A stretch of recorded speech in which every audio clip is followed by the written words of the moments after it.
¿Escuchan? Te escuchamos bien, sí. Bien. Bueno, vamos a abrir el práctico, el teórico, perdón. Bueno, hoy vamos a seguir con el tema que estamos viendo, que era instrumentos financieros. La idea es ver la parte de deterioro, que es lo que toca hoy. Vamos a hacer el caso 3 del ejercicio que nos faltó hacer en la clase pasada, que está relacionado con deterioro. Y hay un ejercicio específico de deterioro que también lo vamos a ver. Vamos a ver la presentación.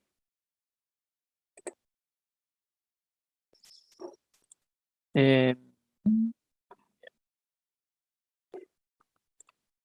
la pantalla.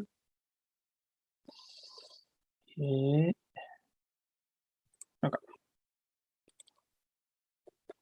Bueno, nos habíamos quedado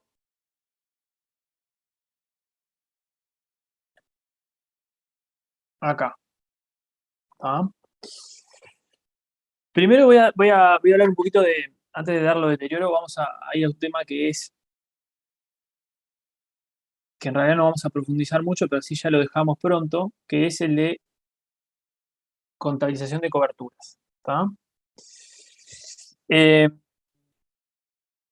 significa contabilización de coberturas? Es una metodología para contabilizar instrumentos financieros que están asociados a derivados. ¿Sí? ¿Se acuerdan que habíamos hablado el otro día de los forwards y los futuros, los swaps y las opciones? Ese tipo de instrumentos, que son instrumentos de cobertura, tratan de mitigar ciertos riesgos de otros activos o pasivos financieros. ¿Sí? Por ejemplo, el riesgo de tipo de cambio, el riesgo de tasa de interés, riesgo crediticio, ¿no? Entonces, ustedes van a tener dos instrumentos, dos activos o pasivos financieros. El derivado, o sea, el que ustedes adquieren para cubrir el riesgo del otro activo o el otro pasivo. ¿Tá? La norma nos va a permitir básicamente contabilizar esos dos activos en su conjunto y nos va a permitir también netear los resultados que se generen por ambos. ¿Sí? Por ejemplo, ustedes compran un futuro de tipo de cambio, o sea, le dicen al banco, yo me comprometo a pagarte X cantidad a darte X cantidad de dólares, perdón, X cantidad de pesos a un tipo de cambio determinado. ¿Sí?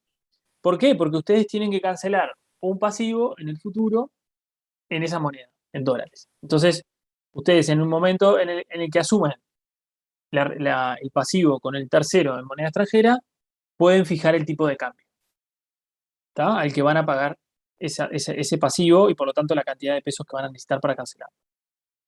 Entonces, obviamente, cuando ustedes cancelen ese pasivo, van a tener que comprar, el banco le va a dar esos dólares y van a poder pagar el pasivo y los resultados se van a netear, digamos, ¿no? Porque ustedes van a tener una pérdida o una ganancia por tener ese pasivo en moneda extranjera durante ese periodo de tiempo en el cual, digamos, se generó la obligación y se canceló, pero a su vez van a tener una ganancia porque ustedes van a generar un activo con el banco a un tipo de cambio determinado.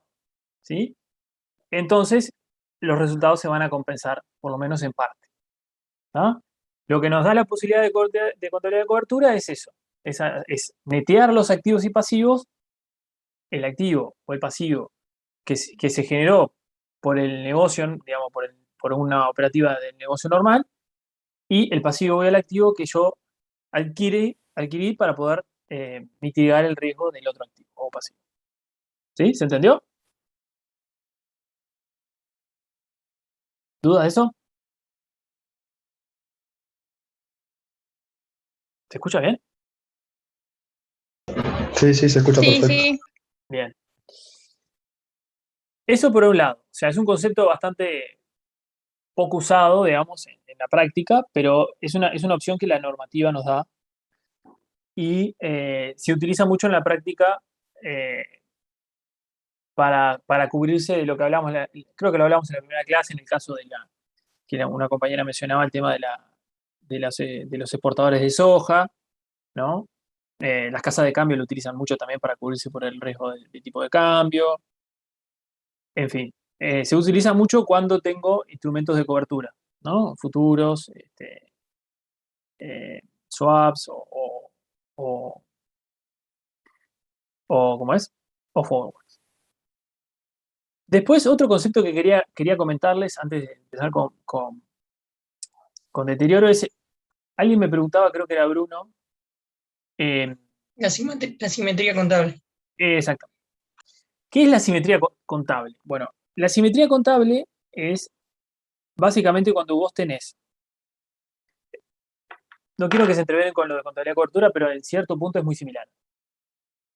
Contabilidad de cobertura es, ustedes tienen un activo o un pasivo con un tercero que está muy asociado o que se espera que se cancelen, digamos, en el mismo momento porque están relacionados con, tienen un activo, por ejemplo, tienen un activo con un tercero y tienen un pasivo con otro tercero.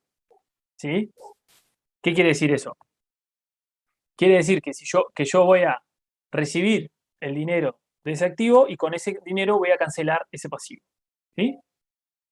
Supónganse, no sé, que ustedes hacen intermediación de bienes. ¿Tá? Entonces, en ese caso, lo que nos dice la norma, que vieron que nosotros vimos tres criterios para evaluar los instrumentos financieros. ¿Sí? Costo amortizado, valor razonable con cambio de resultado y valor razonable con cambiador. ¿Cuál es el concepto de asimetría contable? Es, la norma nos permite de evaluar, tratar esos activos y pasivos bajo el mismo criterio. ¿Sí? Independientemente de qué sea, o sea, de cómo la norma trata ese tipo de pasivos o de activos. ¿Se acuerdan que vimos que dependiendo cómo era el, digamos, el modelo de negocio, ¿no? De la empresa y cuál era digamos, lo que determinaba el contrato sobre ese activo o sobre ese pasivo, vimos que había tres opciones para evaluarlo. Entonces, lo que nos dice la norma es, para evitar asimetrías contables, eso quiere decir, para evitar que vos, por normativa, si seguís al pie de la letra normativa, evalúes tus activos y tus pasivos con diferentes criterios, por ejemplo, costo amortizado y el otro valor razonable, la norma te permite que vos lo evalúes con el mismo criterio. Y entonces evitás que las diferencias de valor que se te generan en el activo se te compensen con las del pasivo. ¿Se entiende? ¿Se entendió ese concepto o no? Supónganse que ustedes tienen Se un activo entiende, que o sea, por la... básicamente es, si yo tuviera uno evaluado de una forma, aunque el otro tenga que evaluarlo por una forma por ley, puedo decir, lo voy a evaluar de la misma manera que evalúa el otro para que sea coherente, o sea, para que sea más práctico. O sea, En la realidad no es norma me para que sea más dice, práctico, sino no es para que sea más práctico, es para que, digamos, se supone que esos activos y pasivos, o sea, están correlacionados, ¿no? O sea, son producto de la misma operación. Vos, o sea, vos firmás un contrato o generás una operación y vos tenés ambos instrumentos financieros. Tenés un activo, o sea, por esa misma operación se generan dos instrumentos financieros, ¿no? Un activo financiero y un pasivo financiero, por ejemplo. Entonces, como están correlacionados, la norma te dice, no, si por ejemplo, por las características del modelo de negocio y de las características contractuales, el activo lo tenés que evaluar al costo amortizado, pero o al revés, por ejemplo, a valor razonable, con cambio de resultados, pero el pasivo lo tenés que evaluar a costo amortizado, la norma te dice, no, evalúa los dos al mismo criterio, porque si no se te va a generar un resultado en uno que no se va a compensar con el resultado del otro. ¿Se entiende?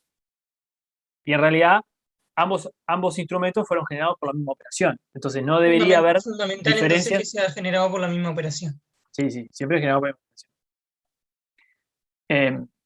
Si no se te va a generar un resultado por algo que en realidad no debería tener un impacto para vos en resultado. Porque vos tomás un activo y tenés que cancelar un pasivo por la misma operación. Entonces no hay un impacto en resultados por esa operación. ¿Se entiende? ¿Podría poner un Entonces, ejemplo práctico?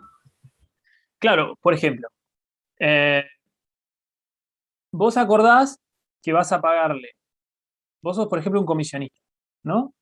Vos adquirís un bien, le comprás un bien a un tercero y se lo entregás a un tercero, a otro tercero.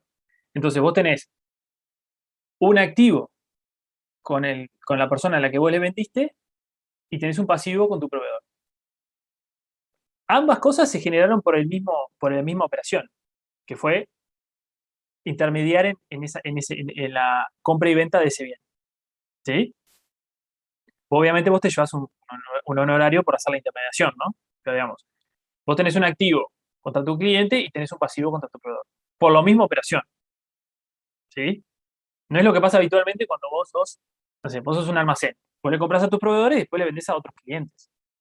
¿Está? Pero tenés un stock en el medio, ¿no? O sea, vos compras los bienes, los almacenás y después los vas vendiendo. En ese caso no aplica. Pero en el caso de que vos generes un activo y un pasivo por la misma operación, o sea, que vos estés intermediando, por ejemplo, en ese caso te va a decir, la norma te va a permitir que vos trates tanto el activo como el pasivo de la misma manera. ¿Sí? Sí, perfecto. Independientemente de lo que la norma te diga de cómo tenés que tratar individualmente ese activo y ese pasivo. ¿Sí? Entonces, si hay una diferencia de valor como consecuencia de una medición posterior de ese activo, se va a compensar con la diferencia de valor que se generó en el pasivo. ¿Sí? Pero, perdón, ¿por qué es la misma operación si uno es una compra y otro es una venta? ¿O es el bien que hace la misma operación? El bien que Porque circula vos, para un lado y para porque el vos otro. intermediás entre las partes. Entonces, Ah, vos nunca hubieses adquirido el bien si no tendrías el comprador. ¿Entendés? ajá, Es ajá. parte de la misma operación. Ahí está. La intermediación, entonces. Claro. Profe, Sí. ya, ¿y cuál de los dos métodos aplicamos? ¿El que nos convenga o el que dé mayor positivo, el que dé resultado positivo? No. Eso es ahí elegís. No hay una. O sea, no es que tenés que tomar el del activo, por ejemplo, o el del pasivo. No, elegís cuál tratar, cómo tratarlo. ¿Sí?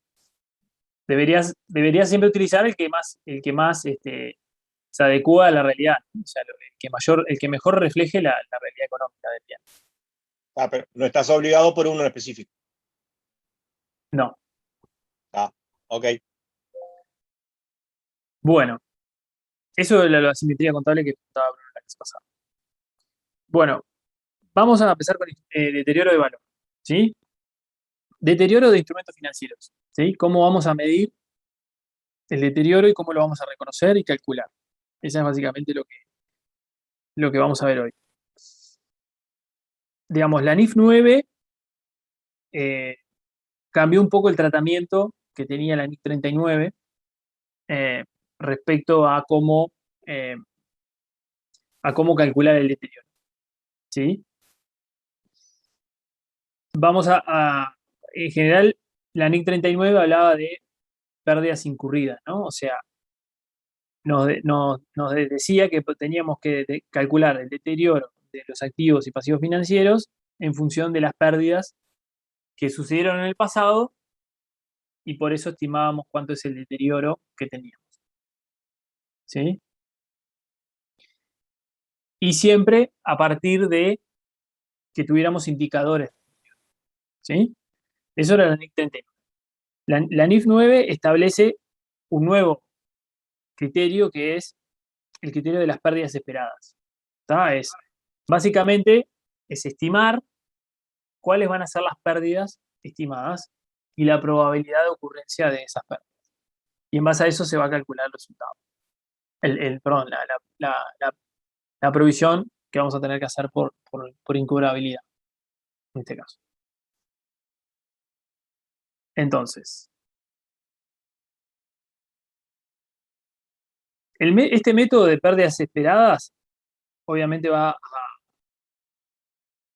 a aplicar para lo que son instrumentos de deuda que se miden al costo de amortizado o el valor razonable con cambio a ORIS, cuentas a cobrar con arrendamientos, activos por contratos y compromisos de préstamos y contratos de garantías financieras que no se midan al valor razonable. ¿Sí? En general va a aplicar para todos los instrumentos financieros, salvo para aquellos que tengan un tratamiento especial bajo otra norma, digamos, en lo que es deterioro.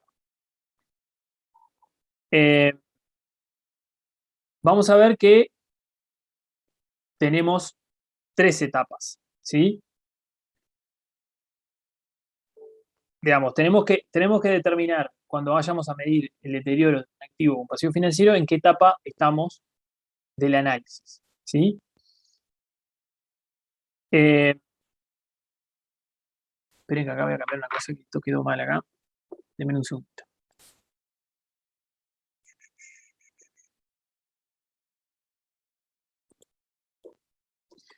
Quedó algo mal en el PowerPoint.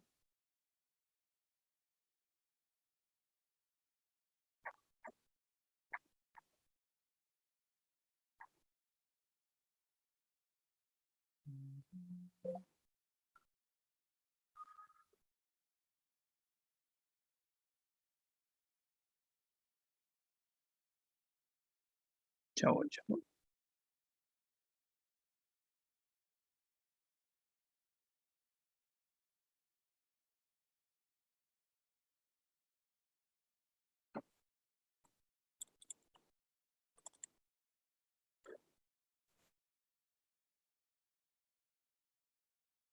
Quiero ver exactamente lo que dice la...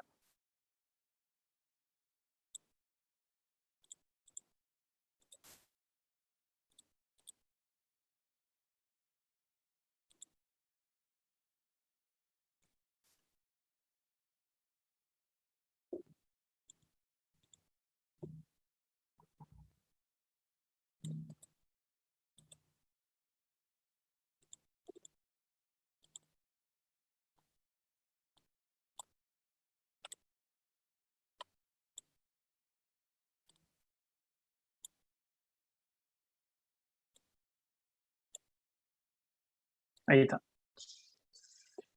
Vuelvo.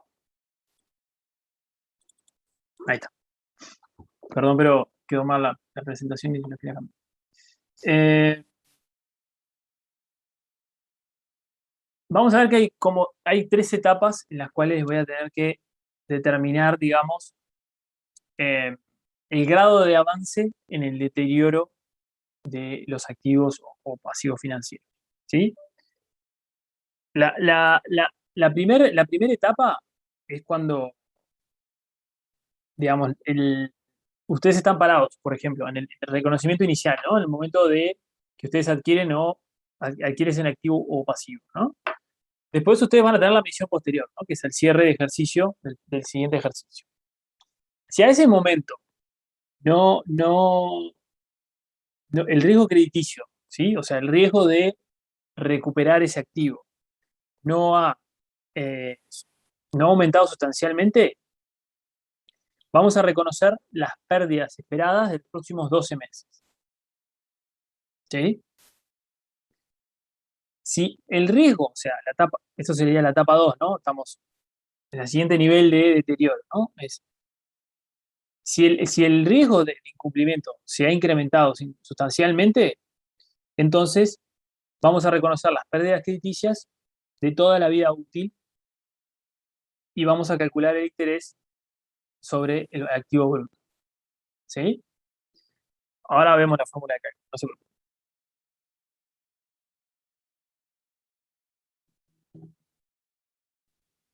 Si estamos en la etapa 3 y efectivamente existen pruebas de deterioro, o sea, como consecuencia de los hechos del pasado, o de hechos futuros, yo ya sé que no voy a cobrar parte de ese activo, en ese caso voy a calcular las pérdidas crediticias esperadas en función de toda la vida útil del activo, ¿sí? O sea, cuando digo vida útil es todos los periodos en los cuales yo voy a recibir pagos por ese activo, ¿no? Supónganse en un crédito a largo plazo en el cual tengo 5 años para cobrar. En ese caso voy a calcular digamos, el riesgo crediticio de toda la vida útil y voy a calcular los intereses sobre el activo neto de deterioro. ¿Qué quiere decir eso? ¿Qué quiere decir neto? Quiere decir que yo voy a calcular el acumulado de las pérdidas que ya tuve en el pasado. Por ejemplo, si yo arranqué con un activo de 100 y el primer año determiné que el riesgo crediticio era de 10.000, o sea, era de 10, voy a calcular el nuevo riesgo crediticio en base a los 90 y no en base a los 100. ¿No? Y así sucesivamente en los años siguientes hasta que... Esa sería la etapa 2. Esa sería la etapa 3. En la etapa 2 lo vas a hacer sobre los 100 y no sobre los 90. Por eso dice activo bruto, la etapa 2. ¿Ah? Son como 3 etapas. ¿Puedes explicarlas de nuevo? Sí. La primera etapa es, yo estoy parado. Después de, o sea, vos vas a hacer el reconocimiento inicial, tal cual lo vimos más arriba, ¿no? Bajo los 3 criterios, el que quieras o el que aplique, vas a reconocer ese activo, vas a hacer el reconocimiento inicial de ese activo. ¿Tá? Eso te va a dar un monto X, suponete 100. Esos 100 se van a cancelar en X cantidad de periodos subsiguientes. Suponete, lo que te decía al principio, ejemplo, un crédito a largo plazo de 5 años, ¿sí? O en 5 cuotas, si querés. Perdón, Entonces, profesor, sí. Antes de que siga, o sea, hay un reconocimiento inicial y aparte después vienen estas 3 etapas, o la Claro, etapa 1 es el reconocimiento inicial. claro. Viste que, por ejemplo, vos en el costo amortizado, vos calculás todos los años cuánto es el costo amortizado al cierre de ejercicio, ¿no? Con la tablita que lleva. Sí. Después, por ejemplo, si tenés que ir por valor razonable, vas a calcular el valor razonable todos los años de ese activo. ¿Tá? Ujú. Adicionalmente a eso, vos vas a tener que calcular el deterioro de ese activo. Ajá. El deterioro va a estar basado en las pérdidas futuras esperables. ¿Qué componentes van a tener esas pérdidas futuras esperables? Por un lado, indicadores de deterioro, ¿sí? De esa deuda crediticia. Ahora después, más adelante vamos a ver algunos ejemplos de indicadores de deterioro. Y por otro lado, vas a tener probabilidad de ocurrencia de esos indicadores. ¿Tá? Ponele, probabilidad de que tu cliente quiebre o entre en concordato o en liquidación. ¿Tá? Bueno, ¿cuál es la probabilidad de que entre en liquidación? Bueno, depende de su balance. Si tiene muchos pasivos, es más probable, ¿no? que entre en liquidación o que se declare en bancarrota. Si no está vendiendo nada y tiene muchos costos altos, lo mismo. Ahora, si está bien, si está sólido financieramente, no debería pasar nada. Esa es la probabilidad de ocurrencia. Después tenés el impacto. ¿Cuánto es el impacto si eso sucede? Eso lo vas a tener que medir en función de, bueno, cuánto te debe, cuál es la capacidad de pago que tiene el cliente, entonces cuánto vas a poder recuperar, ¿no? Ahora, ese análisis tiene 3 etapas. Y en función de la etapa en la que estés, vas a aplicar diferentes métodos.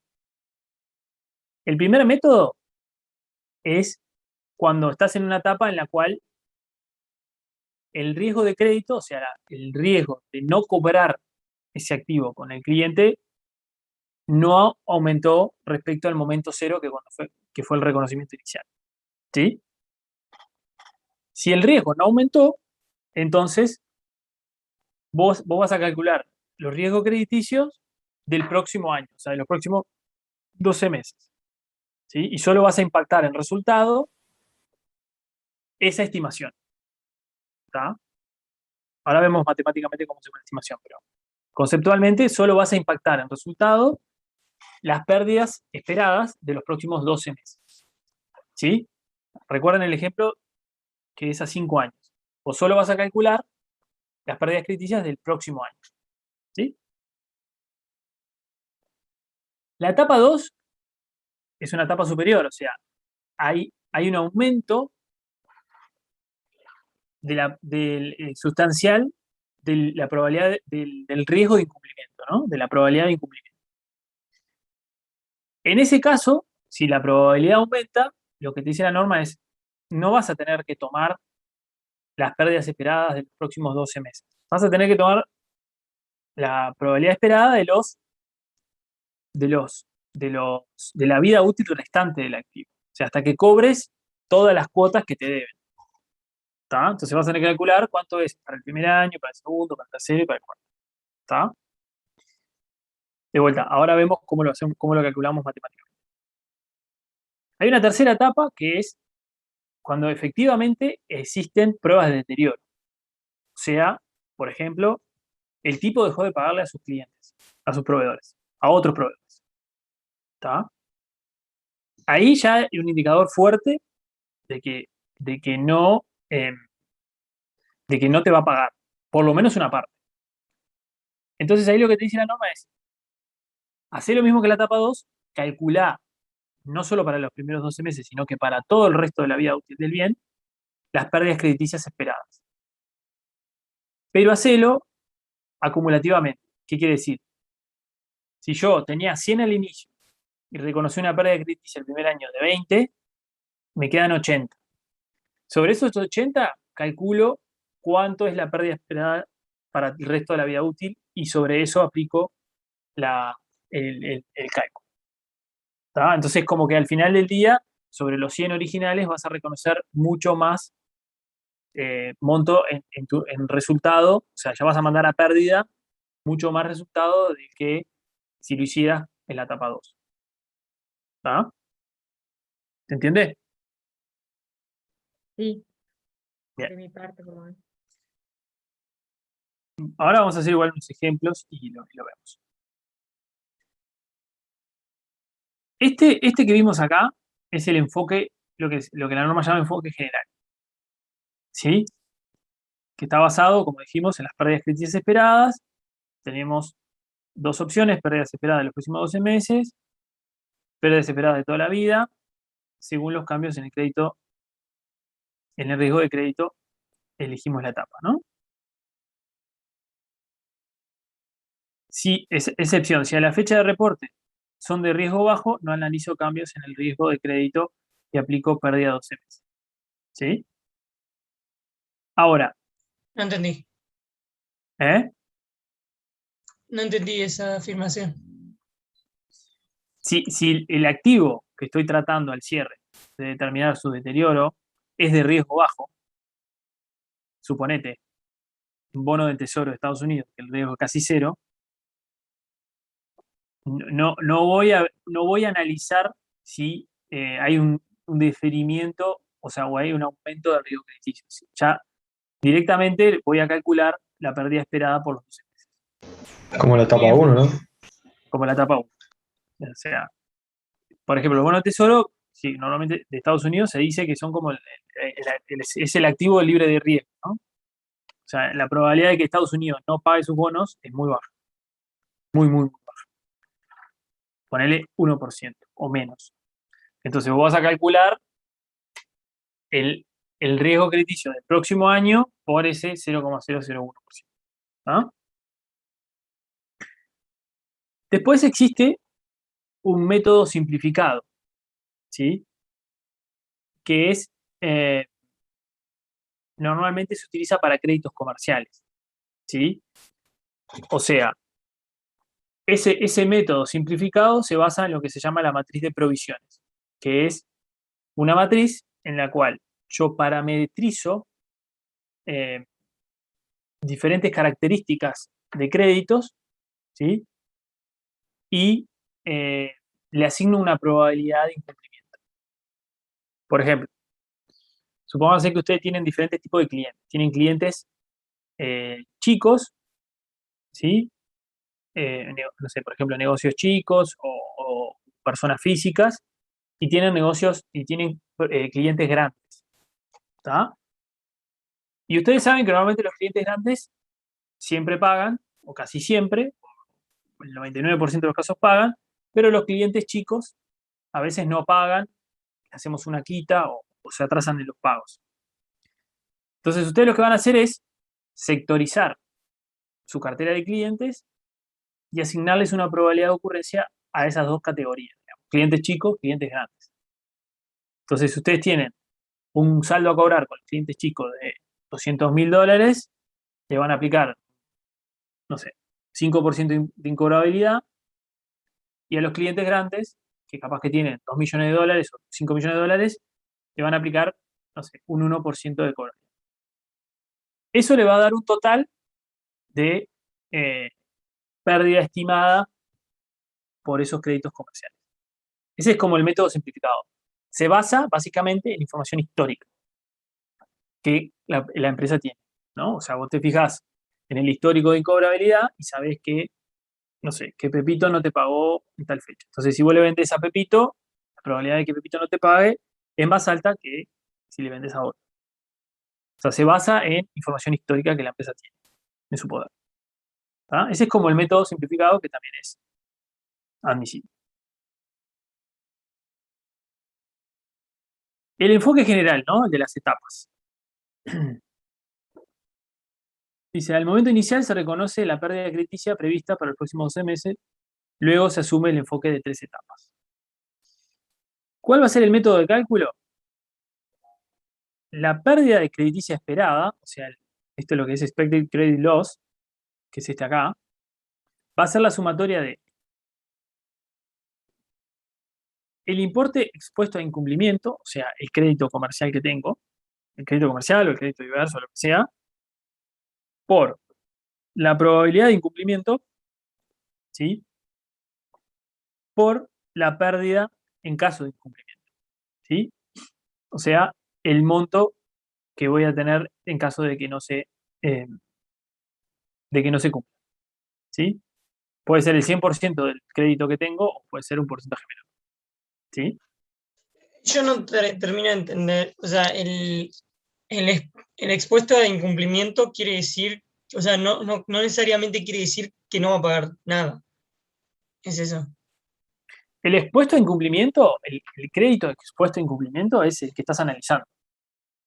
Es No, el saldo a el cobrar que crédito. tenés en el balance. A lo que, Sí, sí. a lo que voy es que viste que hay una probabilidad de incumplimiento. Si esa probabilidad se da, no necesariamente quiere decir que no va a pagar nada. Por eso luego utilizamos el Por LGD. eso el LGD, exactamente. Exactamente. Ok, Exactamente.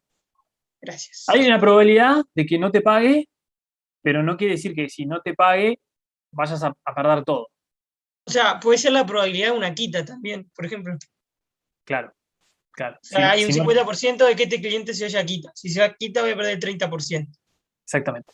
Bien, perfecto. Ejemplo práctico, ¿sí? Ahí levantamos la duda. Una entidad realiza un préstamo a la otra al cierre de, ¿viste? En este caso es un préstamo comercial, es un préstamo, ¿no? O sea, ni siquiera es una deuda comercial, es un préstamo. Yo le presté a otra entidad plata. Al cierre de ejercicio realiza sus estimaciones para los cálculos de pérdidas críticas esperadas, determinando las siguientes probabilidades. La probabilidad de incumplimiento en los próximos 12 meses es del 2%. Y el valor actual de los flujos de efectivos con vencimientos en los próximos 12 meses que no serán recuperados en dicho caso es de 30. ¿Sí? O sea, la probabilidad de que no me paguen los próximos 12 meses es el 2% y el valor actual de los flujos de efectivo con vencimiento en los próximos 12 meses es 30. ¿Está? La PD es 2%. La LGD es 30. ¿Sí? B. La probabilidad de incumplimiento a largo plazo, a lo largo de toda la vida es del 4% y el valor actual de los flujos de efectivo a lo largo de toda la vida que no serán recuperados, en dicho caso es de 200. La probabilidad de incumplimiento, la probabilidad de incumplimiento de los próximos 12 meses es del 2%, igual que acá, y el valor actual de los flujos de efectivo a lo largo de toda la vida que no serán recuperados, en dicho caso es 50 pesos. Solución. Vieron que tenemos como 3 casos, ¿no? Que tienen diferentes tiempos, o sea, periodos. En este caso son 12 meses, en este caso el largo de toda la vida del bien, y en este caso son 12 meses de vuelta, las probabilidades son distintas, y la pérdida esperada también es distinta. ¿Está? Que en estos casos la pérdida esperada es igual a la pérdida crediticia esperada, perdón, es igual a la pérdida en caso de incumplimiento. Claro, perdón, este número acá es la pérdida por incumplimiento, en caso de incumplimiento. Es este número. Y la crediticia esperada es la misma. Este número, en realidad, sí, igual, digamos, No, no. perdón. Me confundí yo.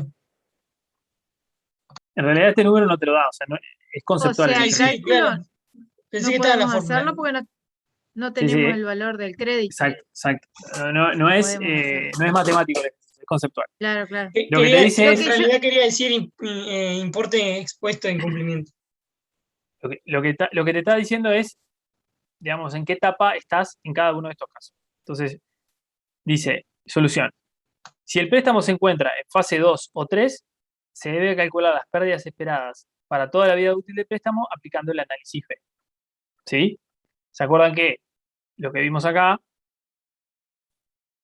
era que si había un riesgo de incumplimiento, si el riesgo de incumplimiento había aumentado, tenemos que calcular las pérdidas críticas esperadas para toda la vida útil del bien. ¿Está? Entonces si estamos en fase 2 o 3, deberíamos calcular en base al análisis aplicado en B. B dice, la probabilidad de incumplimiento a lo largo de toda la vida útil, perdón, a lo largo de toda la vida es del 4% y el valor actual de los flujos efectivos que no serán recuperados durante toda la vida es de 200. ¿Tá? O sea que si estamos en etapa 2 y 3, utilizamos este cálculo. Si tuviéramos el crédito, como dice la compañía, si tuviéramos este dato, podríamos calcular la pérdida esperada. ¿Tá? Si el préstamo se encuentra en fase 1, se debe aplicar el análisis de C. La probabilidad de incumplimiento en los próximos 12 meses, o sea, etapa 1, es del 2%, y el valor actual de los flujos efectivos a lo largo de toda la vida, que no serán recuperados, en dicho caso, es de 50 pesos. ¿Sí? El análisis A no es adecuado porque solo representa los impagos del próximo año y no los impagos de toda la vida del préstamo para un incumplimiento en los próximos 12 meses. ¿Sí? ¿Se entendió eso? Bien. Ahora sí viene el matemático. Tengo una consulta. Sí. Cuando nos dan, por ejemplo, los flujos de efectivo, cuando nos dice que son los actuales de toda la vida, no necesitamos dividir por el 1 más la tasa, ¿no? Como está en Sí. la fórmula. Sí, exacto. Ah, perdón, si te lo dan descontado, sí, perdón, te entendí mal. Si te lo dan descontado, no tenés que dividir, exacto. Si te dice que son los actuales, o sea, los de toda la vida, valor actual, ya están descontados. Tenés que descontarlo, exactamente. Sí. Gracias.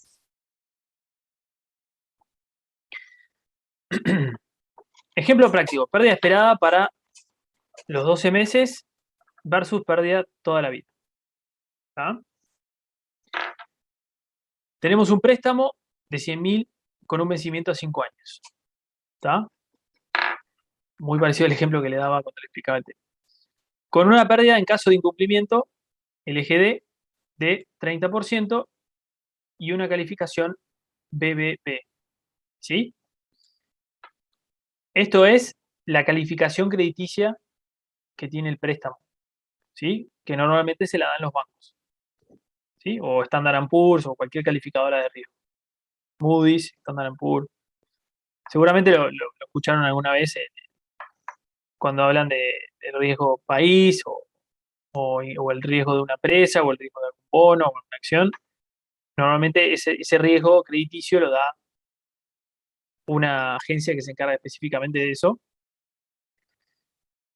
En este caso, Standard & Poor's. Debajo de la probabilidad de incumplimiento, ¿sí? Acumulada según Standard & Poor's. ¿Tá? Esto es la probabilidad acumulada. O sea, yo tengo una probabilidad de ocurrencia el primer año de 0,24, el segundo año una pérdida acumulada, o sea, del primer año más el segundo año de 0,67, el tercer año, o sea, la pérdida acumulada del primero, segundo y tercer año, 1,13 y así sucesivamente. La pérdida por deterioro esperada para 12 meses se calcula de esta manera. 100.000 por 30 por 0,24 igual 72. ¿Sí?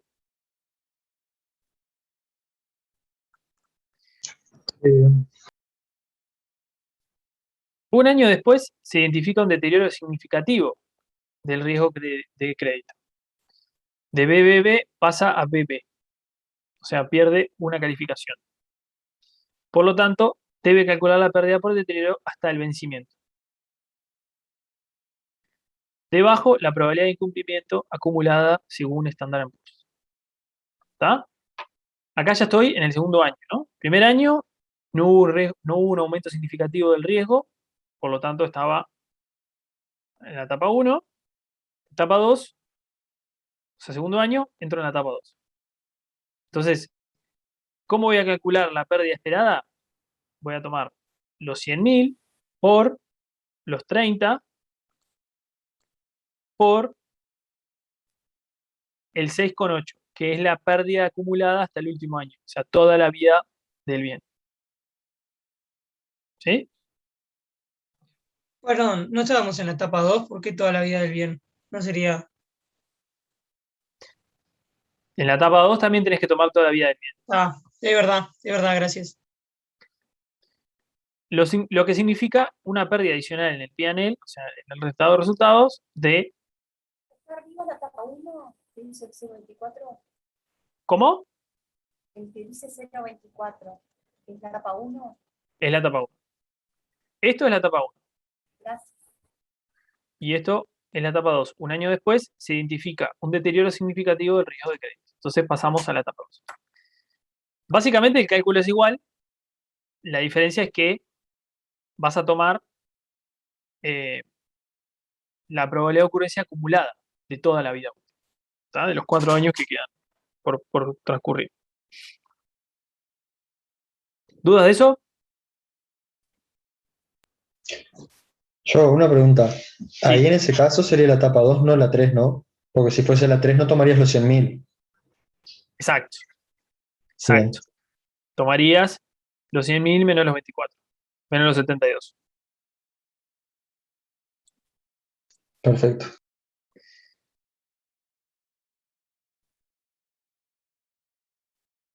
Enfoque simplificado, ¿sí? Lo de la famosa matriz de provisiones. Lo vamos a poder aplicar en cuentas por cobrar comerciales, activos por contratos de la NIF 15 y créditos por arrendamiento. ¿Sí?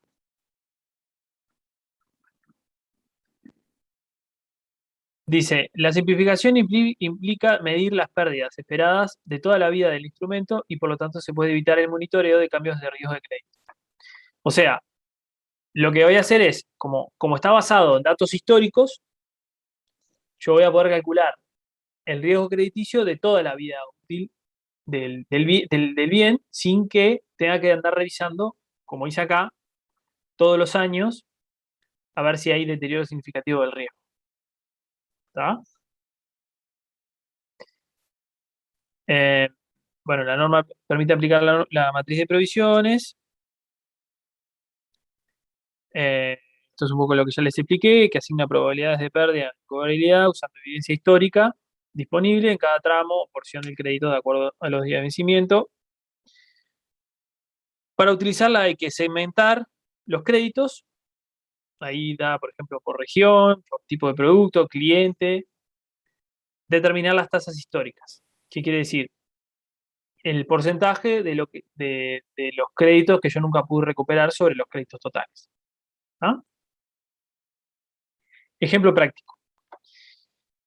La provisión por desvalorización sobre la cuenta a cobrar, o sea, tengo una cuenta a cobrar de $1.000.000.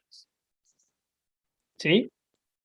De los cuales tengo 340 que son corrientes, de 1 a 30 tengo 435, de 31 a 60 tengo 178, y más de 60 a 47, total 1.000.000. ¿Tá? Esto es el plazo de pago que tengo a cobrar con mis clientes por este 1.000.000 de pesos. En base a históricos, o sea, información histórica, yo sé que el 2% de mis créditos corrientes no los cobré. Entonces voy a agarrar ese 340, que es mi crédito corriente, le voy a aplicar el 2% y voy a calcular una pérdida crediticia de 6.800 pesos. Obviamente, cuanto más arriba en el tiempo, o sea, cuanto más lejano es el, digamos, el vencimiento, o sea, cuanto más lejano no, o sea, cuanto más en el pasado, ¿no? Me deben la plata, más probable es que no me pague. Porque si no me pago hasta la fecha, es porque ya no es más probable que no me pague. Entonces, obviamente, ese riesgo de incumplimiento debería tender a aumentar. ¿Sí?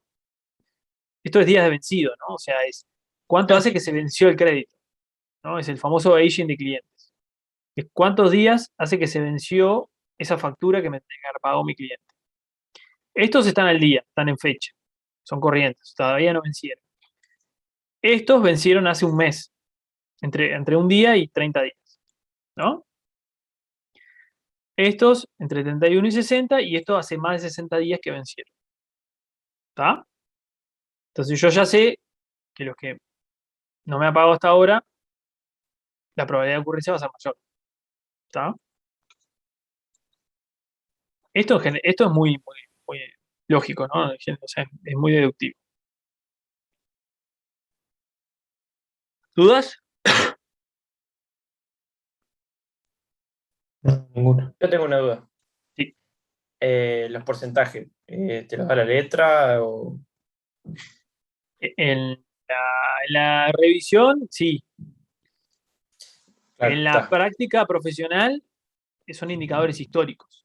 Ahí va, sí, sí. Bien. Si vos tenés información histórica sobre tus cobranzas, vas a poder decir, bueno, no sé, si históricamente tuve, no sé, 47.000 pesos de saldo mayor a 60 días, y al final del cuento, yo el 11% de esos créditos no los recuperé, bueno, voy a tomar ese porcentaje. Es información histórica de la empresa, que ya sabe, digamos, cuánto de los créditos que tengo pendientes de cobrar, no voy a cobrar en porcentaje. Es eso, básicamente, Esto se hace al cierre, ¿no? al cierre. Sí.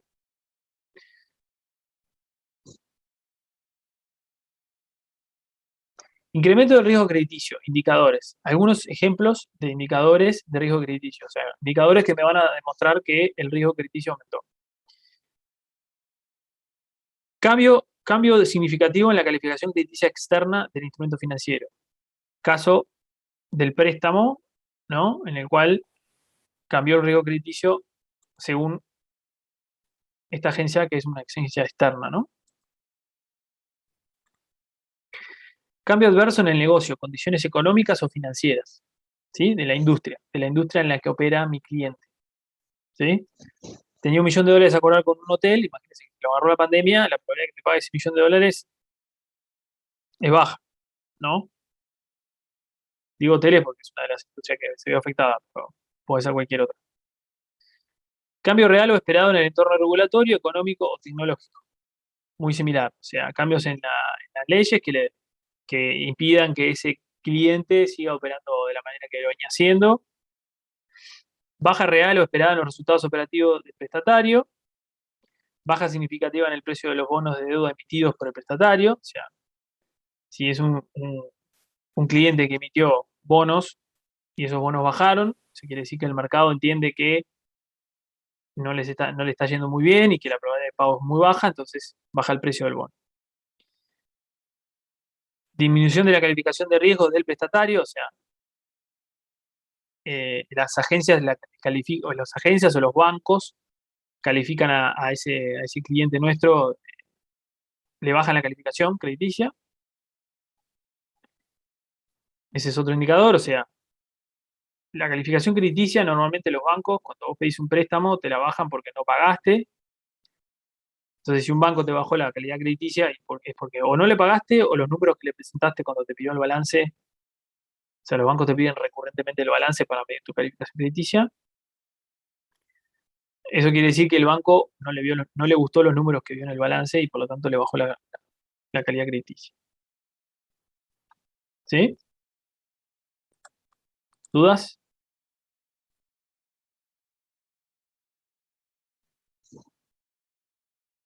Consulta sobre la diapositiva que tiene los 3 enfoques, ese que decía general, simplificado, y había algo, uno ahí, ese tercer enfoque que hay ahí. No sé si comentaste algo, me perdí ahí yo. ¿Qué viene a hacer eso? Sí, ese. Enfoque para Enfoque, créditos originados con deterioro. sí. Es el, digamos, digamos, son créditos que yo ya obtuve con deterioro. ¿Sí? ¿Qué Sí. quiere decir eso? Cuando yo compro deuda, por ejemplo, ¿sí? Se utiliza mucho en las financieras. Ajá. Hay agencias o financieras o prestadoras de dinero, ¿sí? Sí. Creditel, yo qué sé, todas esas, Cash, todas esas. Hay Ujú. agencias que trabajan, que son, digamos, clientes de esas empresas, que le compran la deuda los incobrables. Ujú. O sea, Cash tiene una cartera de clientes que es incobrable, o que Ajá. es muy probable que no lo cobre. Estas agencias le compran esos créditos a precio de banana Ujú. y los tratan de recuperar. ¿Está? Ajá. O sea, como que compré pasivos baratos, digamos. Exacto. Compré Ya sé que ahí créditos. está el riesgo. Créditos, ahí está. Compré créditos Claro, yo que ya compro están, crédito. o sea, ya tienen deterioro, porque ya tienen una probabilidad altísima de no cobranza. Ajá.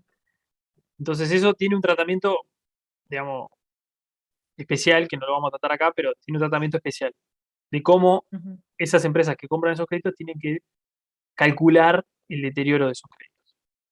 Ahí está. ¿Está? Bien. Pero eso Y no lo vamos a ver entonces, acá. está. Y entonces el que abarca las 3 etapas, esas que vimos, es el enfoque general. Después Enfoque general. aparte está el enfoque simplificado y aparte ese otro enfoque.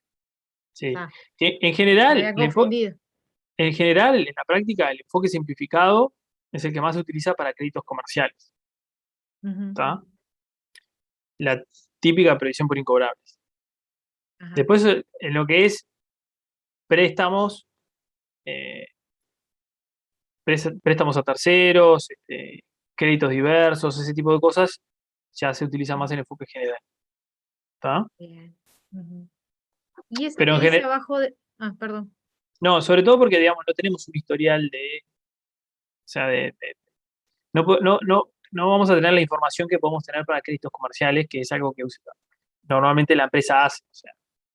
O Ujú. sea, vos Es, tenés es una cartera de personal. clientes digamos, fuiste vendiendo y cobrando a lo largo de toda tu vida, de empresa, entonces ya tenés como una información histórica grande o una base de datos grande como para medir fielmente cuánto es la pérdida de crediticia esperada. Este enfoque general se utiliza más bien para préstamos y ese tipo de cosas, o créditos diversos. Ajá. Y eso de las presunciones refutables que dice abajo, a qué alude? Presunciones refutables, Ahí abajo, ajá.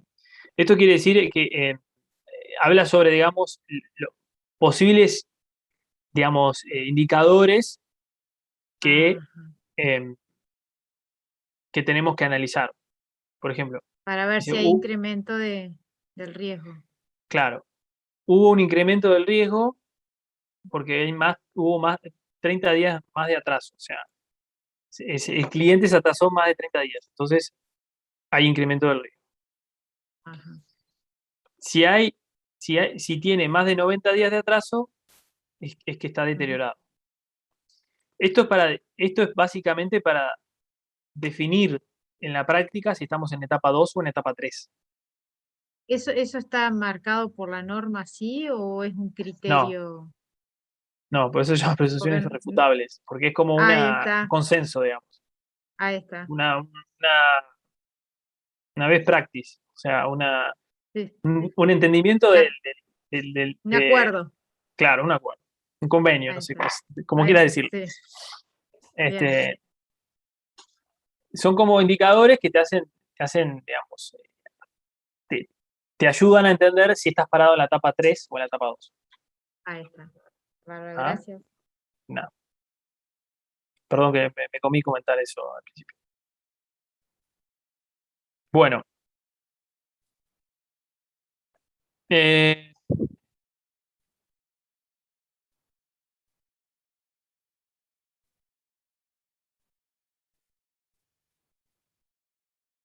¿Qué más? Revelaciones, no. A ver. Esto de ni para pymes. Esto le quería comentar. Eh,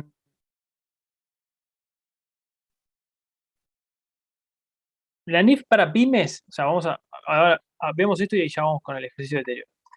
La NIF para pymes establece, digamos, dos opciones, o sea, que podemos optar por qué criterios utilizar.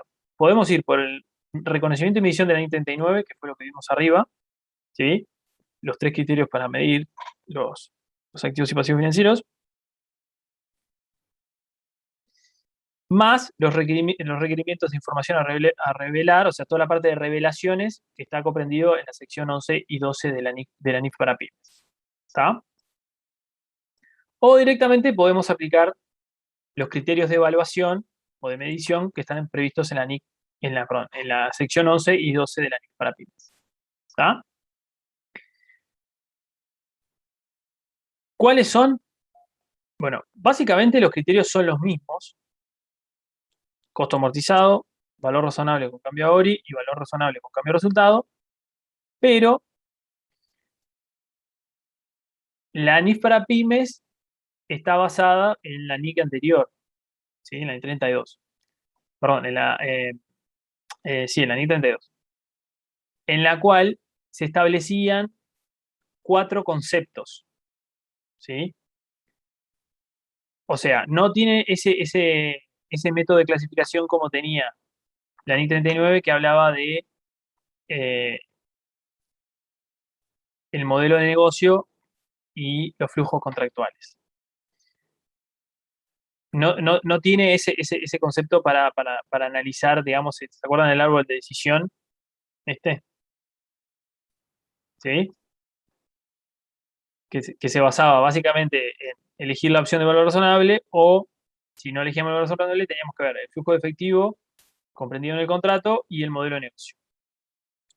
Acá es un poco distinto. Acá nos dice que hay como 4 criterios, ¿sí? O categorías de instrumentos financieros que son activos a valor razonable con cambio de resultados, ¿sí?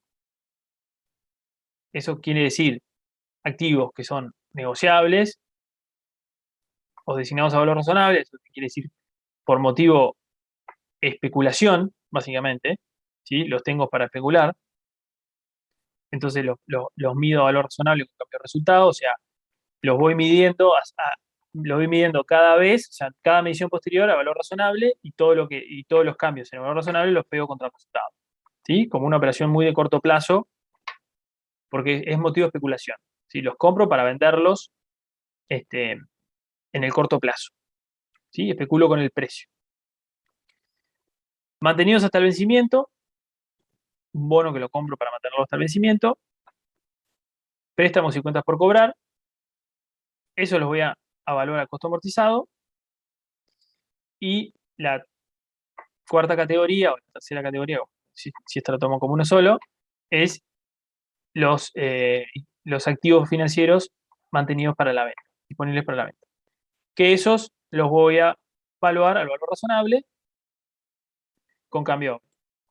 ¿Está? ¿Se entendió? Esto así era en la norma anterior, digamos, básicamente. Eran las 4 categorías que teníamos. Si ven alguna revisión muy vieja, de hace como 4 años capaz, ¿sí? Van a ver que este era el método aplicado. ¿Está? Esto ya está derogado. Está derogado por Full FRS, pero por NIF Claro, para pero para las pymes, pymes no. para las pymes lo puedes utilizar. Claro, Exactamente. ¿Lo puedo utilizar o lo debo utilizar? no lo puedo. Está. Optar, Eso es la regulación. Claro, optar porque por tenés aplicar. tenés la otra opción, o sea, solo aplicar la sección 11 y 12, ¿no? Sin Exacto. tocar la NIC 39. La parte de revelaciones, o sea, todo lo que tenés que poner en notas, sí o sí es por la sección 11 y 12. Pero el método de evaluación y de reconocimiento es podés optar por la NIC 39, que fue lo que vimos arriba, o optar por esta metodología. ¿Cuál es el más usado? Y en Uruguay porque Full FRS son pocas las empresas que aplican. O sea, Full FRS son las empresas que cotizan en Uruguay, algunas empresas públicas, y después en general, digamos, si es uruguaya o uruguaya, no tiene obligación de preparar sus estados financieros bajo Full FRS. Después, empresas multinacionales y para consolidar, normalmente todas por el Full FRS. Profe, perdón, sección pero 11 y 12, ¿cuál eran? ¿Cómo? La sección 11 y 12, ¿cuáles eran? La sección de la 11 y NIC 12 para es la que pymes. habla dentro de la NIF para pyme. Viste que la NIF para pyme son párrafos, son secciones. Cada sección habla de un tema. Viene de uso, activos intangibles, deterioro, instrumentos financieros. La sección 11 y 12 son las que ocupan el tema de instrumentos financieros. Ah, está. ¿Ah? ¿Dudas? Me confundió lo que le dijiste recién no a la compañía anterior, a la otra. Esta categoría que está ahí ahora en la diapositiva es de la NIC 39. No es lo que dice la sección 11 y 12. Por el título que tiene arriba ahí. No, pero ese. No. Está mal acá. Esto es la sección 11 y 12. Eso La según NIF la 39 es lo que vimos acá arriba. Es en base al modelo de negocio y en base al flujo de efectivo de los Ajá. contractuales. La clasificación. Profe, Es NIF 9. Eso es la NIC 9. NIF 9. Esto es NIF 9. no Perdón, era, yo dije mal, NIF 9. no era la 32 esa. No, 39 es la que derogó la 9, ¿no? La NIF, claro, exactamente. La 9 derogó la 39. Exacto. Pero entonces vuelvo a preguntar, ¿esa categoría que está ahí es de las secciones 11 y 12 o de la NIF 39? La última diapositiva. ¿Esta? Es el NIF 39 que se 39. puede Sí, aplicar NIF para las 39. Ta. Lo que pasa es que es lo mismo. O sea, NIF 32, NIF 9. Sí. Ahora tenemos NIF 32 y NIC 32 y NIF 9. Antes Sí. estaba la NIC 39. Sola. Claro. El párrafo 11 y 12 está basado en la NIC 39, Ahí está. ¿tá? Que es la NIC anterior. Ahí está. Perdón, por eso intervení. Claro. ¿Tá? Pasamos al práctico.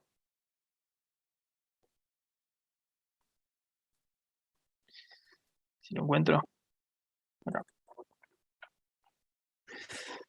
Bueno, estamos acá. Caso.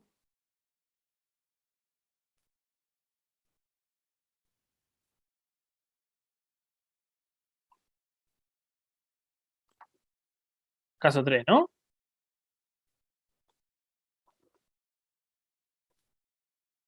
¿Me escuchan?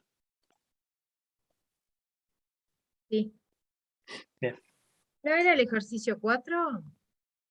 ¿Cómo? No hicimos ese. ¿No era el ejercicio 4? El ejercicio El, 4 el 3 ya lo es habíamos visto, ¿no? Y Ah, el caso 3, el 3 del 3, digamos, creo que ya lo habíamos hecho, a ver, No, no, no. No porque ¿no? no, porque tenía riesgo Deterioro. crediticio Ah, sí, está, va. y yo lo dejé para la clase de hoy. Bueno, una entidad compra un instrumento de deuda con un valor razonable de $1.000. Un segundito.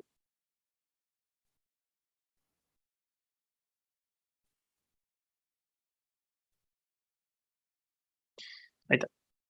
Una entidad compra un instrumento de deuda de valor razonable de $1.000 el 15 de diciembre del 2017 y mide el instrumento de deuda a un valor razonable con cambio a otros resultados integrantes.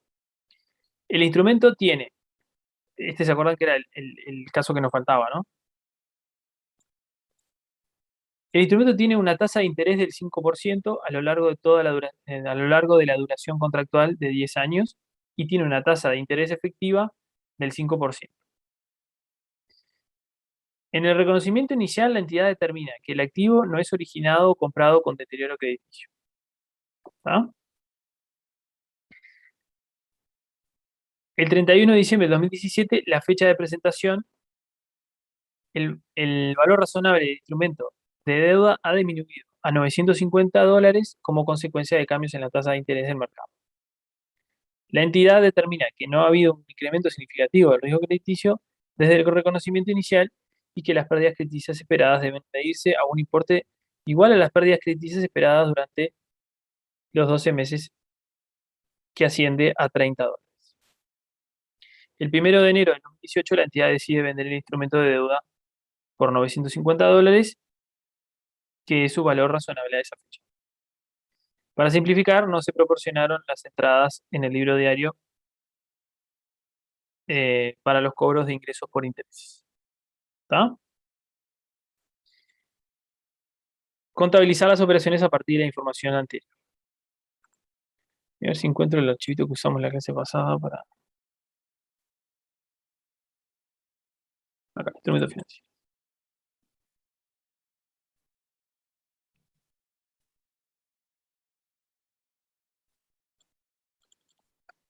Ejercicio 4, caso 3. La etapa 1 no era cuando lo recibíamos, ¿no? Era de posterior a la recepción o la emisión. La recepción es a valor Amortizado o con es el resultado. reconocimiento inicial. Salvo que ya sepas que tiene deterioro, ¿no? Que es el caso que hablamos hoy de las financieras que compran créditos deteriorados. Pero si no, valor original, o sea, valor de edición inicial. Bueno, tenemos que hacer los asientos.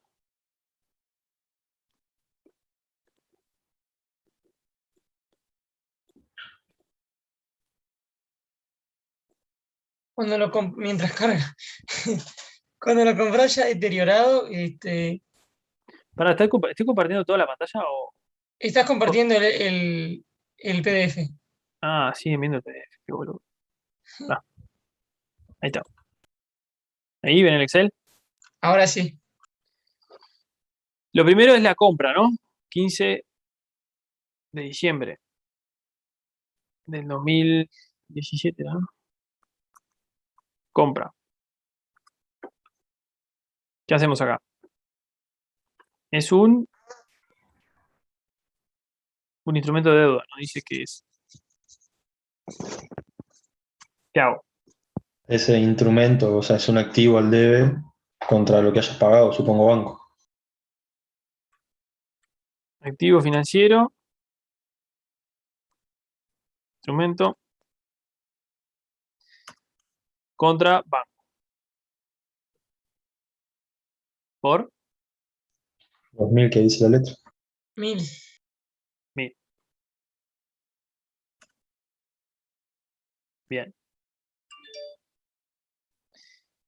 Después,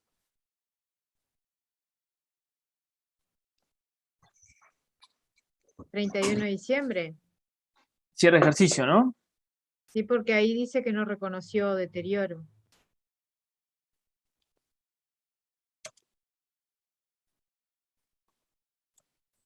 ¿Qué Etapa asiento 1, voy a ¿no? hacer? Etapa 1, ¿no? Porque no, ¿qué pasó? ¿Qué no hubo?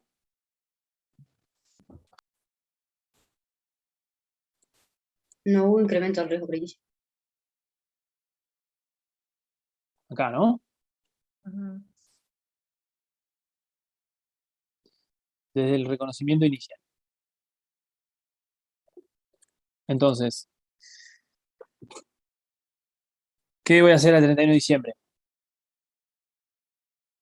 Las pérdidas crediticias previstas en los siguientes 12 meses. Que son, Decía ahí que eran 30 por 30, ¿no?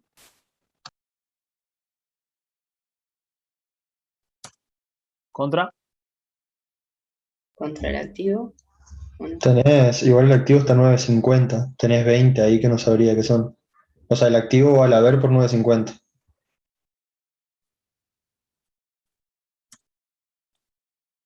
el activo baja a 9.50, ¿no?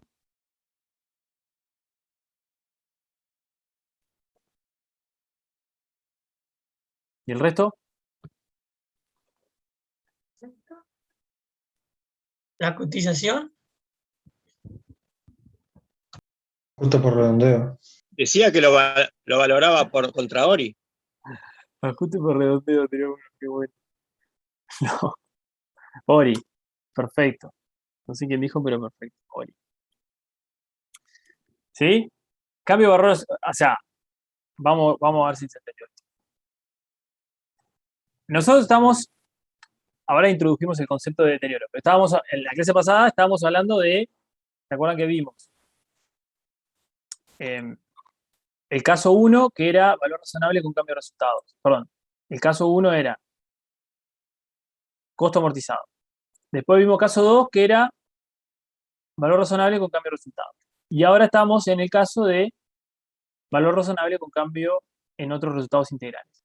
¿Qué quiere decir eso? Que cualquier cambio en el valor razonable lo voy a mandar contra Ori. O sea, las diferencias entre los valores razonables al inicio y al momento de que estoy midiéndolo, que en este caso es el 31 de diciembre, lo voy a medir, lo voy a mandar al Ori. Adicionalmente, yo sé que ese activo financiero tiene una pérdida esperada de 30. ¿Sí?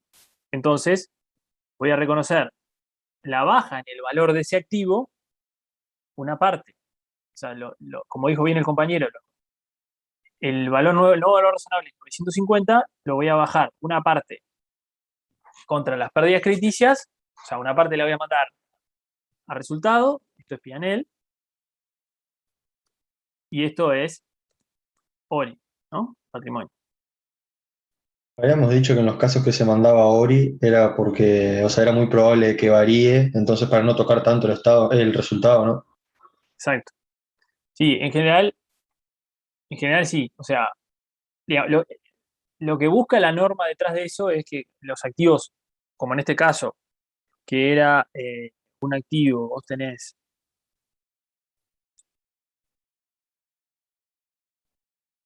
a 10 años, los valúes a valor razonable con cambio a otro resultado integral. Porque los resultados, o sea, las diferencias en el valor razonable van a traspasar varios años. ¿Tá? Entonces, si vos al final de la vida, o sea, cuando te desprendés de ese activo o cuando se cancela, el neto de resultados, ponele que mágicamente te dé cero, o sea, que el valor razonable, o sea, que por ejemplo dentro de 10 años este bien, este instrumento financiero vale 1000, nuevamente, o sea, el valor razonable es 1000, vos en realidad no tuviste ningún resultado por tener ese bien. Entonces, si vos lo hubieses clasificado como valor razonable a resultados, todos los años ibas a tener un resultado por tener ese activo. Solo por el cambio de valor razonable. ¿Entendés? Un año puede ser ganancia, un año puede ser pérdida. Entonces te genera una distorsión, como un electrocardiograma dentro del P&L.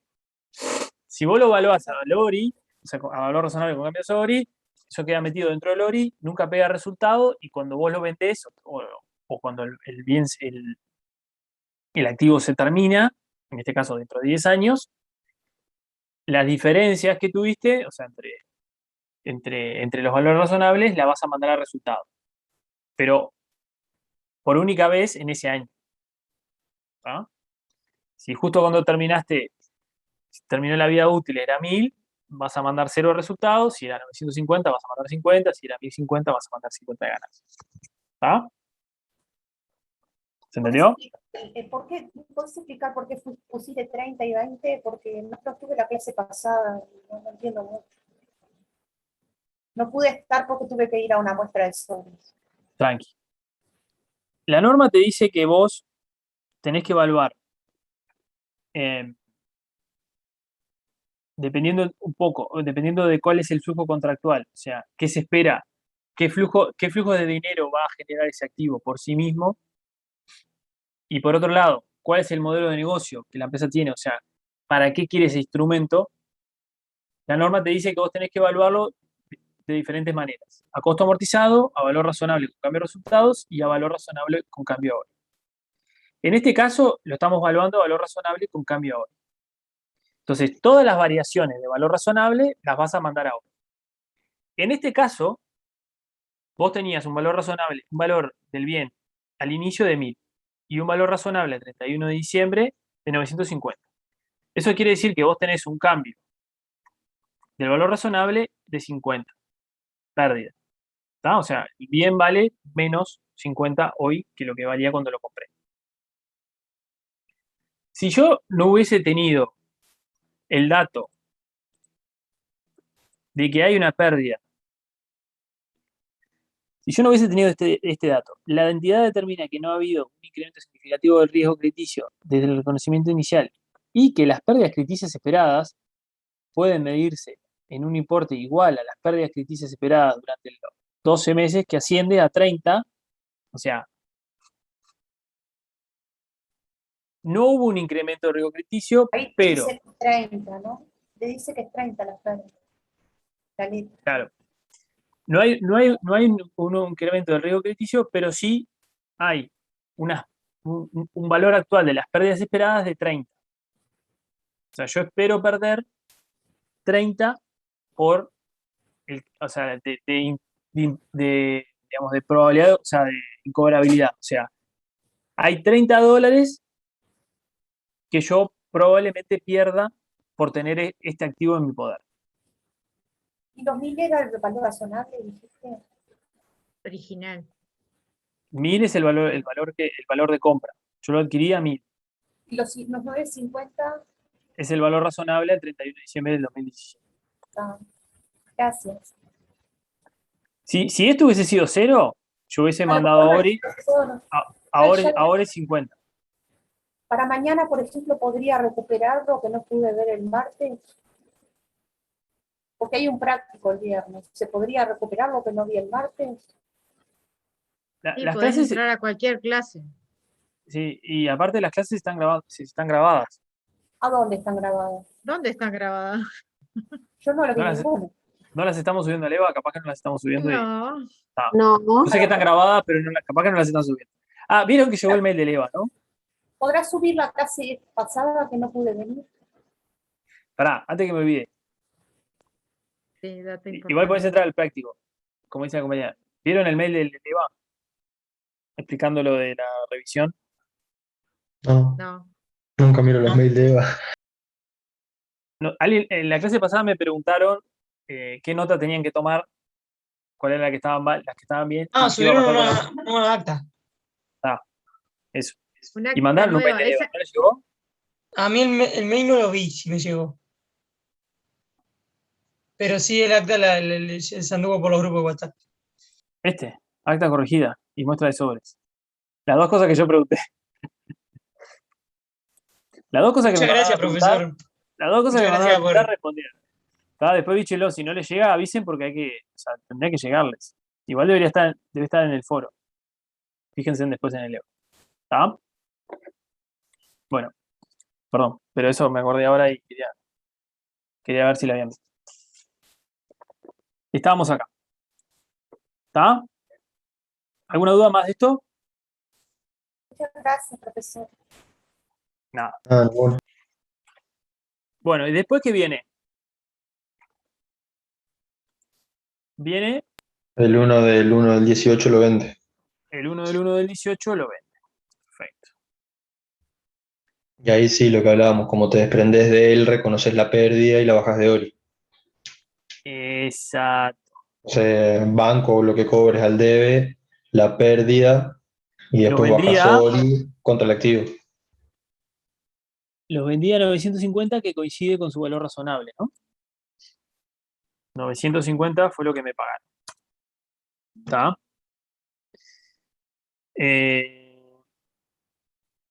¿Tenés 50 de pérdida? No, 20. Mato el instrumento financiero por los 950, que es el valor razonable, y tengo reversar la pérdida crediticia por 30. No es la del Ori. No es, Perdón. ¿no es por 20? Perdón. Ori. Mayo. Ori. Pérdida crediticia. Ahora sí. Como bien dice el compañero, lo que hago es saco, era lo que, ¿se acuerdan que decía algo así como reciclado? ¿Se acuerdan que lo vimos? Eli me preguntaba qué era reciclado. Bueno,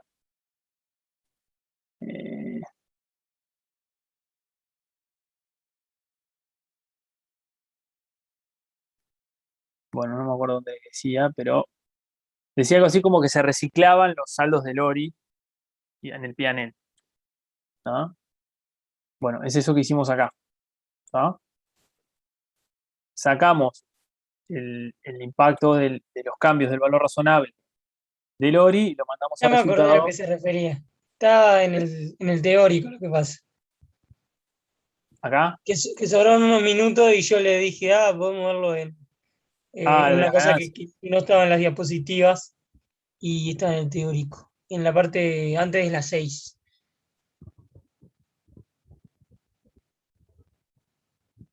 Si no, control F y ya está. Sí, ¿no? Más fácil. Ahí, Era pérdidas y ganancias. ahí, Sí. ahí lo pasaste, me parece. Era un cuadro. Estaba al Acá. fondo de la hoja. Eso era lo que me Esto, acuerdo. se reciclan. Ahí. Inversión de la deuda personal con cambio de resultados. Ori y reclasificando resultados al momento de la disposición. O sea, disposición es la venta, ¿no? De la inversión. Se recicla. Y este no tenía parte patrimonial. Entonces en el segundo renglón ahí del cuadro no hacemos nada. ¿Cuál? ¿Este? Eso. No, Bueno, no. este no tenía nada patrimonial. No Está es todo patrimonial. deuda. Bueno. Si en la compra del bono ya estuviera deteriorado, directamente lo reconocemos por el valor, valor Neto. nuevo. Exacto. Neto, sí. Buena pregunta, si no lo vendía al mismo valor que tenía la contabilidad, ¿esa diferencia o siempre lo vendo al mismo valor? ¿O con qué mando esa diferencia? Ponele si lo vendía a 9.40 Es una ganancia. y va, ganancia del ejercicio, no va, no tiene... Sí, es una ganancia por vender sobre la par, digamos. Mm. Nadie te va a No, pagar si por lo, arriba del valor razonable igual. si lo vendía a 9.40 No tendría es una mucha lógica. pérdida, No tendría mucha ¿no? lógica que te compraran algo por arriba del valor razonable. Y más si no es un Pero instrumento de deuda que se compra en el mercado público. ¿Qué? Perdón.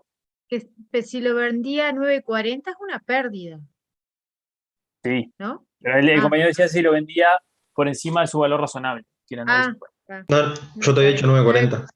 9.40, escuché por eso yo. Sí, o sea, si lo Sí. vendías más barato de lo que era. O sea, si Bueno, tenías sí. una pérdida, claro. O sea, si metías Pero- esa pérdida en la misma bolsa. Sí, sí. O sea, sí. Ah, no, no se separa, ahí va. Bien. Sí, lo podés meter en la misma bolsa porque en realidad para vos es una pérdida crediticia porque terminaste recuperando, digamos, menos de lo que tenías en libros, o sea, de lo que valía. O sea, ese bien se terminó realizando por un valor inferior al que tenías en libros. Entonces sí, podrías meterlo dentro de pérdida crediticia, perfectamente. Lo que es seguro que va a pianar la cuenta, gira que quiera. Pero seguro va a resultar. Bueno, no sé si necesitamos Excel para, creo que no, para el ejercicio 5. Caso 1. La empresa A otorga un préstamo a amortizar de 10 años por $1.000.000, teniendo en consideración las expectativas para instrumentos con riesgo de crédito similar, el riesgo crediticio del deudor y las perspectivas económicas para los próximos 12 meses. La empresa A estima que el préstamo en el reconocimiento inicial tiene una probabilidad de incumplimiento de 0,5 en los próximos 12 meses. La empresa también determina que los cambios en la probabilidad del incumplimiento durante los 12 meses son una aproximación razonable de los cambios en la probabilidad de incumplimiento durante la vida del préstamo para determinar si ha habido un incremento significativo del riesgo crediticio desde el reconocimiento inicial. A la fecha de presentación, que es antes de que venza el reembolso del préstamo, no ha habido cambios en la probabilidad de incumplimiento durante 12 meses y la empresa A determina que no ha habido incremento significativo en el riesgo crediticio desde el reconocimiento inicial. La empresa A determina que el 25% del importe en libros brutos se perderá si se incumple el préstamo. ¿Ah?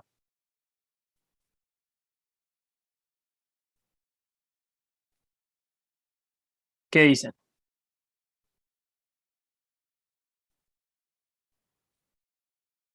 ¿Qué dicen que hay que hacer acá? ¿Qué es lo que pide hacer? Y bueno, calcular el deterioro, ¿no? Ah, ahí está. Por el título. Pero si no. Sí. Yo Sí, nos faltó ese pide. Faltó ese pide, pero es Sí, calcular el claro. deterioro y, digamos, ver el método a utilizar. Si querés que pongamos un se pide. Es eso. Ahí está. Claro, con la fórmula, como dice el compañero, la fórmula que vimos. Tenés el millón y hacerlo por las dos, la La fórmula que probabilidad vimos. de coso y la otra. ¿Por cuál de en qué etapa piensan que estamos? Primero. Para mí hay una primera etapa, o sea, porque es 0,5 los próximos 12 meses. Y además, esto, ¿no? Clave. Esto. ¿Tá? No ha habido un incremento significativo del riesgo de su reconocimiento inicial. Si Ahí no va. hubo un incremento significativo del riesgo crediticio desde el inicio, entonces voy por etapa 1 y tomo probabilidad de incumplimiento durante los próximos 12 meses. ¿Ah? Entonces, tenemos 1.000.000, ¿era, no? 1.000.000. Sí. ¿Se ven los ceros? 1.000.000 es el monto en dólares. Tengo una probabilidad de ocurrencia para los próximos 12 meses, de incumplimiento, perdón, de 0,5%. 0,5%. Perdón, Y tengo que apuntar. 0,25 es la pérdida. Sí, se Probabilidad de repite. ocurrencia y la pérdida esperada, digamos, es 25% del importe, ¿no? ¿Estamos de acuerdo? Si el riesgo no aumenta sustancialmente, todos los fines de ejercicio voy a hacer la etapa 1, la etapa 1, la etapa 1. Sí, Bien. exactamente. En este caso, tengo una pérdida esperada, pérdida crediticia esperada de 1.250. ¿Sí? Entonces, en vez del valor del libro, el instrumento de ser 1.000.000 va a ser la diferencia entre los dos, ¿no? Esto es lo que vale este instrumento financiero. ¿No? ¿Sí?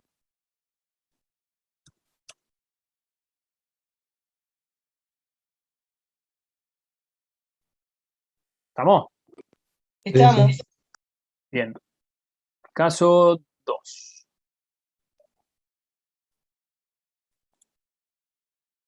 No les quiero spoilear la solución. Ahí. La empresa B es una sociedad comercial operando en un único país. El saldo de cuentas a cobrar comerciales asciende a 500.000, muy fragmentado y con características similares de riesgo. ¿Tá? Los saldos a cobrar no tienen un componente significativo de financiación. El método simplificado. Sí, exacto. La dirección utiliza una matriz de provisiones y determina los siguientes ratios. Y ahí nos da los saldos, la antigüedad de los saldos y el ratio de incumplimiento histórico. Los ratios están basados en la experiencia histórica ajustada por las condiciones actuales y los pronósticos sobre condiciones económicas futuras. ¿Sí? O sea, son los ratios históricos, pero están ajustados un poco a la nueva realidad de esos clientes, digamos, que esa nueva realidad puede ser peor que la anterior o mejor, ¿no? Y además de expectativas futuras, ¿no? De económicas, ¿no? O sea, tiene un componente histórico de probabilidad, o sea, de cosas que ya pasaron, datos históricos, empíricos, y están ajustadas por la realidad actual y las expectativas futuras sobre todo de los clientes que nos deben esa plata, ¿no? Entonces, como bien dice el compañero, vamos a utilizar la famosa matriz. ¿Está? Tenemos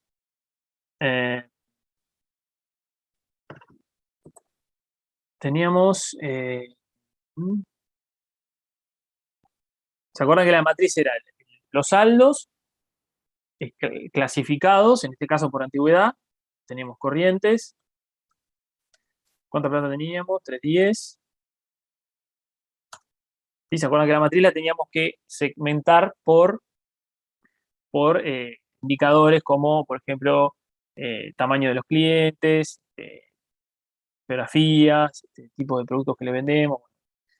Cosas que nos ayuden a determinar con mayor acierto cuál es la probabilidad de incurrencia. O sea, el monto a impactar.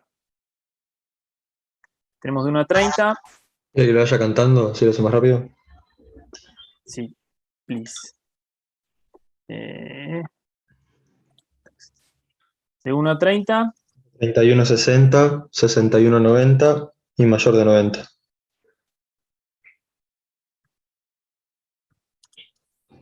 Mayor de 90. Bien. Después están los 310, 80.000, 50.000, 20.000. 50.000, perdón. 20.000 y 40.000. Ahí está. Pues los porcentajes 1,5%, 3, Sí. 5, 12 y 30. Bien. Esta es digamos, la probabilidad de incumplimiento histórica que determina la empresa. Entonces acá, básicamente lo que vamos a hacer es un P por Q, y eso nos va a dar una pérdida esperada total. ¿Está? Este método es hiper fácil, ¿no? Lo más difícil de todo esto es determinar esto, ¿no? Obviamente. ¿Cuál es el ratio?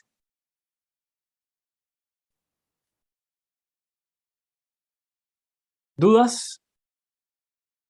Yo la única pregunta que tengo es, en general, cuando usted había dicho que en el parcial obviamente no nos van a decir qué método usar, ¿cómo yo con él me doy cuenta si mando el resultado a Ori? Te dice, no sé, la empresa no quiere, no sé, mostrar el resultado, las diferencias o cosas así, o cómo me doy cuenta. No sé si me expliqué. No. Sí, te explicaste. Ahí tenés que ver el lo que vimos acá.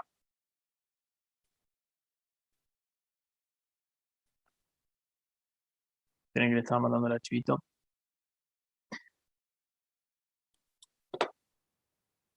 Tenés que hacer este razonamiento. ¿Sí? ¿Se entiende? Vos Bien. tenés que seguir este árbol de decisiones. ¿Está? Acordate que era costo amortizado, modelo de negocio, cuyo objetivo consiste en percibir los flujos de efectivo contractuales. ¿Sí? Los términos contractuales, o sea, las características del contrato del activo que estoy obteniendo, generan flujos de efectivo que se componen de pago de capital e intereses. Si estoy bajo estas circunstancias, voy a ir por método costo amortizado.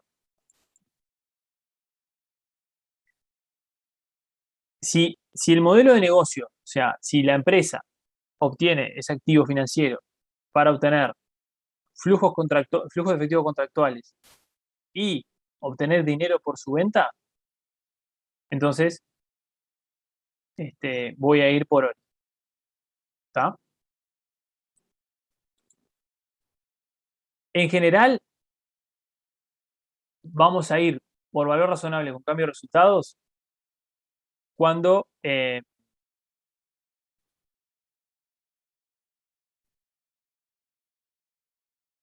un caso es el de las asimetrías contables que veíamos hoy, ¿no? O sea, si vos tenés el pasivo valuado valor razonable, bueno, podrías directamente tomar el activo como valor razonable o viceversa. O en general también lo vamos a utilizar para instrumentos que tengo de muy corto plazo. O sea, claro, o sea, activos que adquiero básicamente para especular o que espero desprenderme de ellos rápidamente. O, por ejemplo, en el caso de las acciones, que lo vimos, en el cual esta característica de los flujos contractuales de efectivo generan flujos de efectivo en fechas específicas, la verdad es que las acciones no cumplían con esa característica. Porque las acciones no te dicen cuándo te van a pagar. Vos ganás básicamente con la diferencia de valor de la acción. Pero no es, por ejemplo, como los bonos, que tenés un interés pactado con un plazo de pago y un vencimiento del cupón. ¿Está? En esos casos en los cuales vos no tenés que los términos contractuales, o sea, las características propias de ese activo financiero, no generan flujos de efectivos en fechas específicas, sino que vos no podés determinar cuándo vas a recibir flujo de efectivo, en ese caso los voy a evaluar a valor razonable con cambio de resultado. ¿Ah? Perfecto, gracias. En base a esos análisis, vas a determinar cuál es el mejor método para aplicar. Sí, Bruno. Consulta, la matriz de provisiones para créditos comerciales, que la matriz donde poníamos los totales de deudores y lo multiplicamos por un porcentaje. Sí. Esos 41.830 ¿lo vamos a hacer como una provisión o como una pérdida directamente reconocida? Ambas. Ah, claro, sí, lógico, tenés razón. Claro. Sí. Podés usar una cuenta regularizadora, como habitualmente en la práctica se utiliza la famosa previsión por incobrables, pero siempre su contrapartida va a ser resultado. Entonces, pérdida crediticia contra, o sea, pérdida crediticia de P&L contra la previsión por incobrables. Sí, no me di cuenta. Si querés en general en la práctica se utiliza esa cuenta como regularizadora de la cuenta de créditos por venta. Bien. Podés ir directamente pegarla a créditos por venta, ¿no? Reducir el crédito por venta, es lo mismo. Eso como vos quieras. En general se utiliza esa cuenta como de control, ¿tá? Para ir haciendo como, digamos, la actualización de esa provisión, digamos, de ese impacto. Claro, porque en realidad no es real, no es porque a mí me dé que por ejemplo, el 2% 6.800, esta persona me dé 340.000. Posiblemente o me pague 340.000 o no me pague nada. Es tu mejor estimación claro, sí. del saldo que vas a obtener por ese crédito comercial. Igual sí, porque está fragmentado. así que tal vez sí. Sí, lo que quiero decir es que lo que trata de establecer la norma es, digamos, vos tenés un crédito, un activo financiero con un tercero. Siempre va a haber, o no, capaz que no, pero siempre va a haber un riesgo de que vos no cobres ese activo. O sea, no recibas el equivalente en dinero o en otro activo financiero de ese activo que vos tenés con un tercero. Entonces, si existe esa probabilidad, hay que determinarla, porque obviamente, si no, vos estarías mostrando en tus libros un activo, en este caso de $1.000.000, que no es tal. Porque vos ya sabés que dentro de este $1.000.000, por ejemplo, hay un cliente que quebró. Ya sabés que no te va a pagar lo que te debe. Entonces, esto ya no es $1.000.000. Por más que sea una estimación, por más que sea algo futuro, por más que no sea cierto, vos ya sabés que muy probablemente no te pague todo lo que te debe. Entonces, lo que trata de la norma en este caso es que los activos financieros que vos estás reflejando en la contabilidad estén correctamente evaluados. ¿Tá? Perfecto.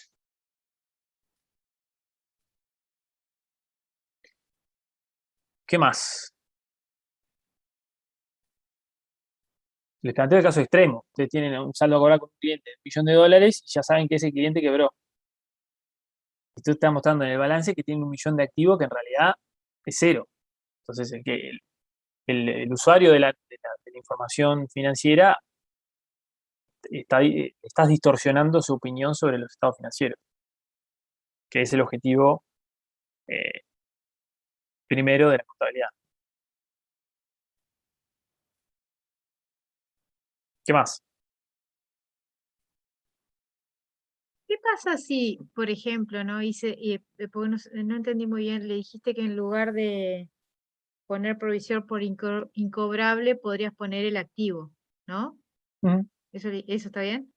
¿Y qué pasa si después cobras absolutamente todo, pero le bajaste el valor? Reversás Tenés que reversar. Ahí está, y tenés una ganancia. ¿Sí? ahí está. Bárbaro, Y gracias.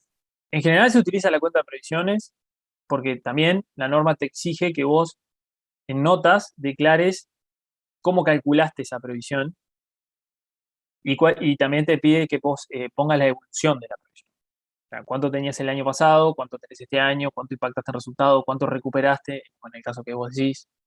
Entonces, en la práctica se utiliza una cuenta distinta para hacerle seguimiento a ese saldo, básicamente. Y para después tener la información para poner la nota de los estados financieros. Claro, es más claro, sí. Porque al usuario de la información le va a interesar saber qué método utilizaste para calcular la pérdida por incobrabilidad.